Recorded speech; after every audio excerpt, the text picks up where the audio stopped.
All right, Mr. Paul, are you ready for your session? Yes, sir.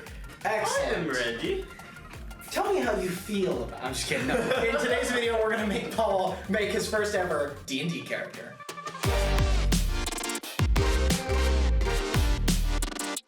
Alright, ladies and gentlemen, welcome back to another G-Mineo video. I am Seth. I am Paul. And today we are going to, like I said in Brady's video, I am forcing all of the guys in the office to make their very first D&D characters. Yeah, well, so in D&D, there are, you have your adventuring party, and in your adventuring party, as you said, there are different roles within that party, and like party composition can be super important. That being said, it's not the end all be all. Like some parties are missing like key elements of what you think a party would need, and it actually presents really interesting challenges for players because they don't have the person who would ordinarily like do that thing, so they have to be really creative about how they approach certain problems. Like, so it's a lot of fun. And D&D creation, the cool thing though is like, while in most games you're very limited, and I mean to an extent you're limited in D&D too, there's only so many classes, but that being said, there's lots of subclasses, there's multi-class combinations that you can go into, so you can build like almost anything.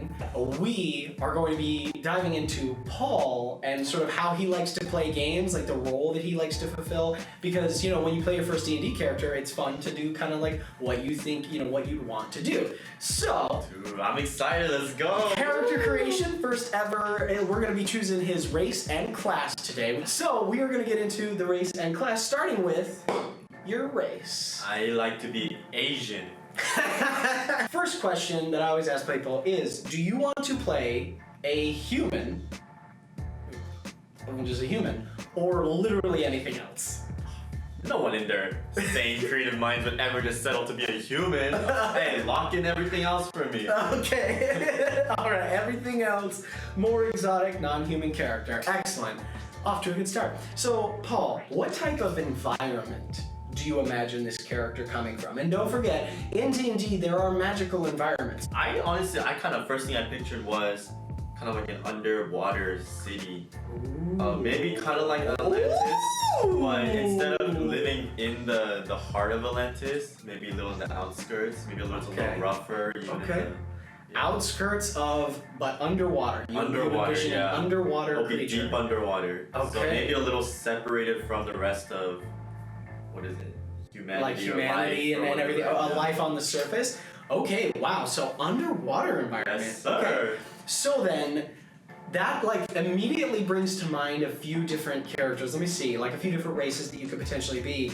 So when you envision this character, are they strong and tough? Are they nimble and fast? Are they innately more charismatic and persuasive, or innately more smarter, more reserved? What do they value? Intelligence, inventiveness, wisdom, diplomatic ability, strength? What's their sort of deal? I think they're definitely more nimble. Okay, and gotcha. I think they're very witty. So witty. Instead of using brute force to get through things, they would use their cleverness to find a way, Okay. Yeah. Strong. Okay, cool. And would you imagine them as taller, more robust, or lithe and thinner? Would you imagine them as short and squat and powerful? How would you sort of imagine this character to physically present? That's tricky. I think going along with the underwater theme, and there's a lot of different types of let's say fish or underwater things. I think they come in all different kinds of sizes. For mine though, I think it would be kind of a shorter. Okay. Shorter and not a little skinny, but like I said, he's a clever guy. Clever guy. Okay. When you think about the community that this character is from, are they a more lawful society of people who are very sort of rigid? Are they more of a free flow society that just kind of is how do you envision the community that this person is from, and how do you think they fit in? I think the community is there's a king or a queen. Okay. And then the community is built, the society is built around everyone kind of does their part to kind of support the king or the queen, you know. Okay. And so it's kind of very like a rigid structure, you know, very formulated, you know, Rigid structure. Okay. Everyone's born to do something, and then they carry out that duty until the end. But I think the outskirts where my character hopefully lives in is like kind of where the people who aren't a part of that, you know, have kind of separated themselves from a little bit that. of outcasts. Yeah, a bit outcasts. So it's like a little like to the people in the city, it's like the dangerous area. Okay. But to everyone else in the outskirts, we're just kind of like, I don't know. We see a little more from life than just the rigid structure that we're born into. Would this character be like descended from like? Would it be like a Fae kind creature that's descended from like the Fae? Would it be a more primordial based creature like descended from powerful elementals? Or do you think it would be like a magical creature that is sort of almost a blend between the two, like mixed between like humanoid features but also like underwater like adaptations and that sort of thing? What's a Fae? The Fae are basically like they're the fairy folk. So generally Fae are like humanoid, beautiful, very alluring and gorgeous. Girls. I would say my people are.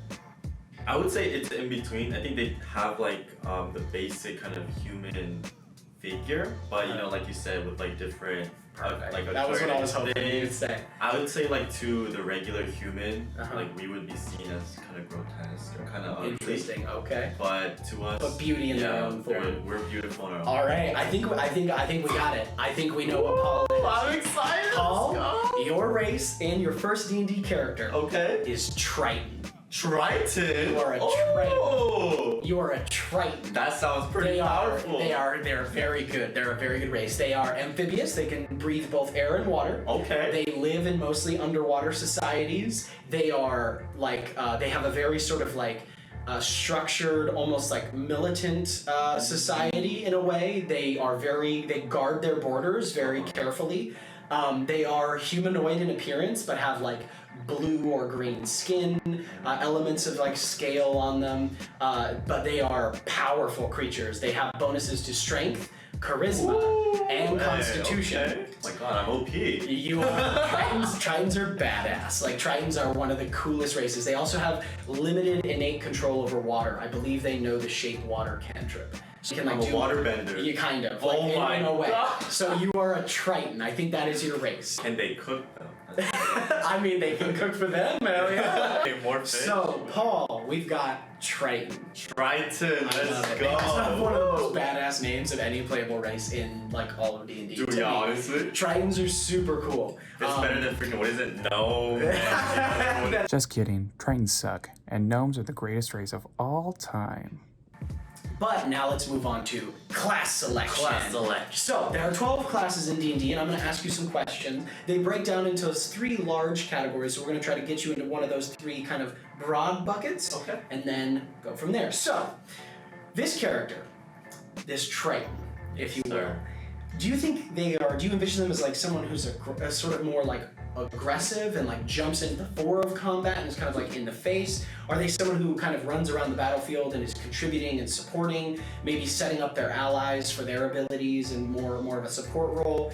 Do you imagine them being not great at combat, but with like a lot of other skills, or at least like not like true bred for combat, but has like a lot of outside of combat utility? Or do you imagine them as kind of like maybe a nice blend, maybe a little bit of healing or no healing at all? Like, how do you imagine they interact when it comes to like fighting? I think because, you know, it's like a very, like you said, like militant, rigid society, I think they're naturally kind of trained from a young age to possess, you know, at least capable combat abilities. So when you think about, so he has some combat ability, would you imagine they fight purely with weapons? Is your character sort of a master of martial combat? Or do they do weapons augmented by some innate magical ability, who wields spells and swords equally? Or someone who relies purely on magical talent to win the day?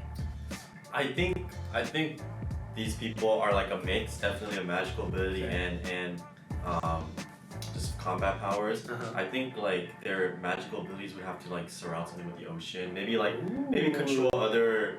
Maybe like kind of like Aquaman, but gotcha. Or like maybe they could like control a little, have some water magic going on with maybe at the tips of their weapons. Okay. But yeah, like I like the idea of like they would be like wielding like kind of like either tridents or spears, something like a long kind of weapon. Ooh, like a pole picture arm. That, yeah. Okay. Oh boy, Yeah. we're getting okay.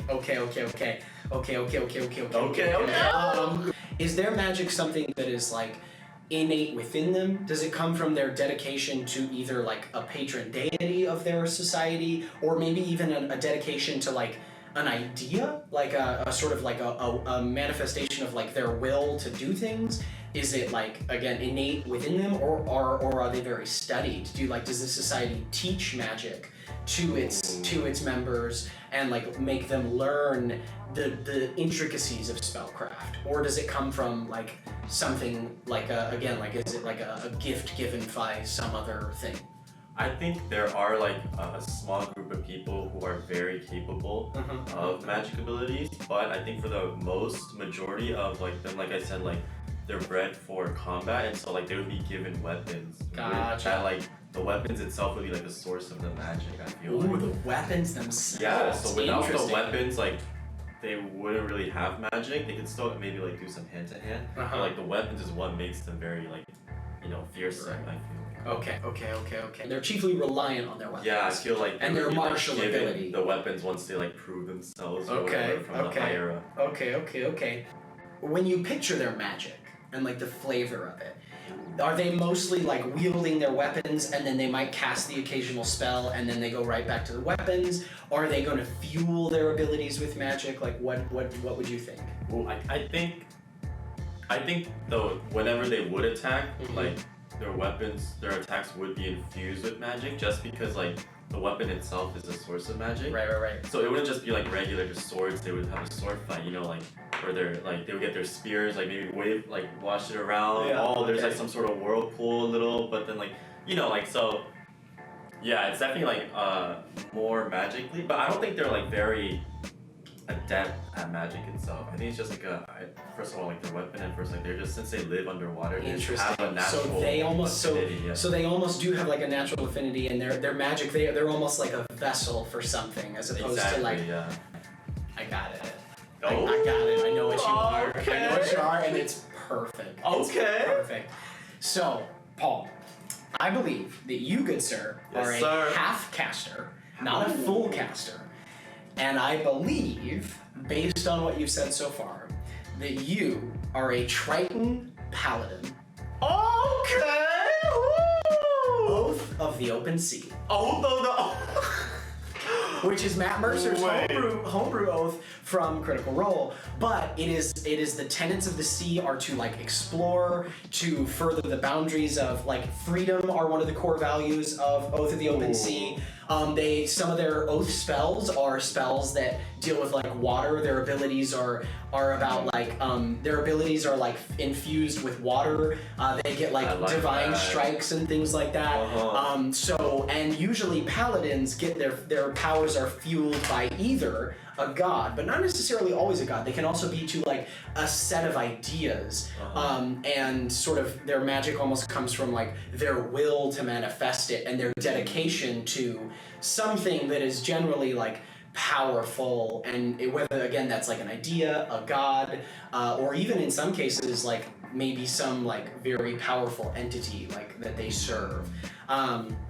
But I think that based on like the idea of like some magic but largely reliant on their weapon, and also like the sort of rigid like a society that goes and is like kind of has lots of rules and is like sort of militant in a way, you would come, kind of be brought up in this society where like you're expected to fight and hold your own. You're expected to like have that force of personality, and paladins are all of that. Paladins are like warriors who wield weapon and spellcraft kind of in equal measure, but are largely reliant on their weapons and their martial abilities, and then they augment that with their spells. I think you are a Triton Paladin, Oath of the Sea. Hey, and paladins are the best class, huh? Best class next to Bard, that is. Like they're. Hey, you hear that?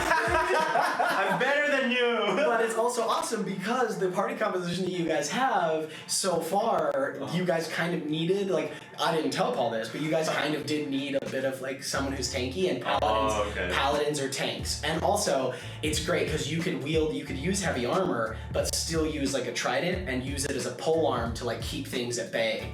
But I think we nailed it, man. I think you were a Triton Oath of the Open Sea. Dude, let's get it. Woo! Okay. So we've got our adventuring party. We've got three adventurers, which, I mean, I don't know. Let me, like, what do you guys think? Based on Paul's answers, I think I did a pretty good job of arriving at like the core of what he wanted. I think it's pretty spot on too. I mean, you guys could have something different. Wait, this is kind of really cool. How like every answer like it leads you somewhere. Oh my god. It leads you somewhere. That's why, I mean, this is like my own little questionnaire that I just kind of like made up to try to kind of like get a feel for what you guys wanted to play. And then just my knowledge of the game, I'm like, okay, I think you'd enjoy this a lot. So anyway, but let us know what you guys think. What's your favorite character, class, and race combination in D&D? Do you have a favorite? Do you want to try them all? Like, what do you guys think? Let us know if you think Paul would play something different. If you have any suggestions, drop them down in the comments. Yeah, honestly, we gotta run a game, man, with all of our classes and everything now. It will, I mean, if the people want it. If the people want it. So let us know down there in the comments and like the video to show us that, you know, you like love. this D&D content. Show us the love. Give us that like. Make sure you hit that bell. Subscribe if you are not already. And as always, game until you make it. Bye, guys. Cool. You're a fucking Triton Paladin. Dude, That's what's up. That's what's up. All right, now we're gonna go build them all.